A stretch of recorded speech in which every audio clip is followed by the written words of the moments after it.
పల్లెటూరు సీను తెలుగు రాష్ట్రాల ప్రజలందరికీ కూడా ముందుగా భోగి శుభాకాంక్షలు. తెలుగువారి పెద్ద పండగ అయినటువంటి విశిష్ట పండగ అయినటువంటి పండగలలో సంక్రాంతి పండగ ఒకటి. ఈ సంక్రాంతి పండగ 3 రోజుల పండగ. ఈ 3 రోజుల పండుగలో మొట్టమొదటి రోజు భోగి. ఈ భోగి యొక్క విశిష్టతను గురించి ఈరోజు మనం తెలుసుకునే ప్రయత్నం చేస్తున్నాము. మొట్టమొదటిసారిగా మా అన్నగారైనటువంటి సుధాకర్ నాయక్ గారు తన యొక్క అనుమానమైనటువంటి 3 ప్రశ్నలకు మనము సమాధానాలు చెప్పేటటువంటి ప్రయత్నం చేద్దామండి. నమస్కారం అండి సుధాకర్ నాయక్ గారు. ముందుగా హ్యాపీ భోగి. మీకు కూడా హ్యాపీ భోగి అండి. మా తమ్ముడు శ్రీనికి, పల్లెటూరు శ్రీనికి భోగి శుభాకాంక్షలు తెలుపుకుంటూ, అంటే ఈ భోగి పండుగ ముఖ్య ఉద్దేశం ఏంటి? భోగి పండుగ యొక్క ముఖ్య ఉద్దేశం ఏమిటి అనేటటువంటి సుధాకర్ గారి ప్రశ్నకు, భోగి అంటే ఏమిటంటే రంగనాథ స్వామి యొక్క భార్య అయినటువంటి గోదాదేవి తన యొక్క భర్త ఒడిలో సర్వ సుఖాలను పొందుతుంటుంది. భోగం అంటే ఏమిటి? సుఖము. మరి ఈ సుఖం ఎక్కడ లభించింది? ఈ యొక్క రంగనాథ స్వామి యొక్క ఒడిలో లభించింది సుఖం. అందుకే ఆ సుఖం అంటే ఏమిటి? భోగం.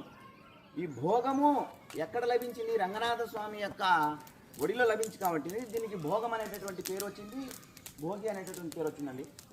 అంటే మామూలుగా జనరల్గా భోగ భాగ్యాలు లభించాలి మీకు, మీ కుటుంబానికి అంటూ ఉంటాం కదా, మరి ఈ పండుగ ద్వారానే వచ్చింది అనుకోవచ్చా? ఆ భోగ భాగ్యాలు లభించాలి అంటారు కదా. అంటే భోగ భాగ్యాలు ఎప్పుడు వస్తాయి?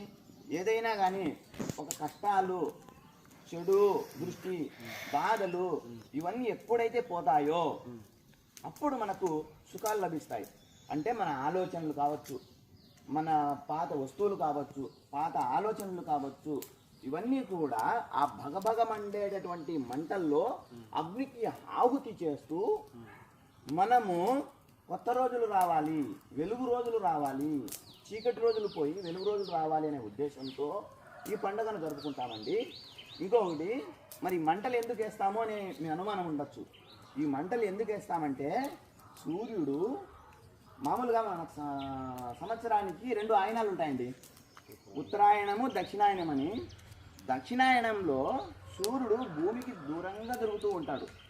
ఎప్పుడైతే భూమికి సూర్యుడు దూరంగా ఉంటాడో అప్పుడు ఏం జరుగుతుందంటే భూమి మీద చలి వాతావరణం పెరుగుతుంది. ఎప్పుడైతే ఈ చలి వాతావరణం పెరుగుతుందో రక్షణ కోసము చలిమంటలను ఆశ్రయిస్తూ ఉంటాం. ఆ సెగ ఎప్పుడైతే మన శరీరానికి తగులుతుందో లోపల ఉండేటటువంటి వేడి వాతావరణము, మన శరీరం ఇంటర్నల్గా ఉంటుంది కదండి, ఆ వేడి వాతావరణం ఈ వాతావరణం